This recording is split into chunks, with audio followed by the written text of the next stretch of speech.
азыркы учурдагы кооперативдер жөнүндө дагы, анын кооперативдерге нааразычылыктар боюнча дагы жарандардын бир топ арыз муңдары болуп келген баарына маалым да коомчулуктачы. Анан бул боюнча кандай иштер жүргүзүлүп атат?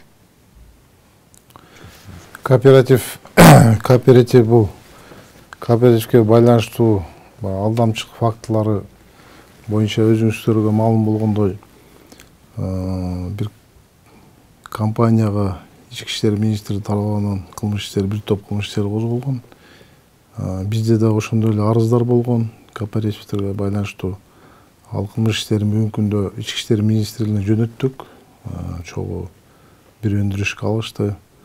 Ал тарапта кызматкерлер арасында буйрутмалар жөнөтүлүп, ар бир ошондой кооператив менен байланыштуу кылмыш иштери, арыздар түшсө, аябай катуу көзөмөлгө алынып, тергөө иштери жүрүп жатат.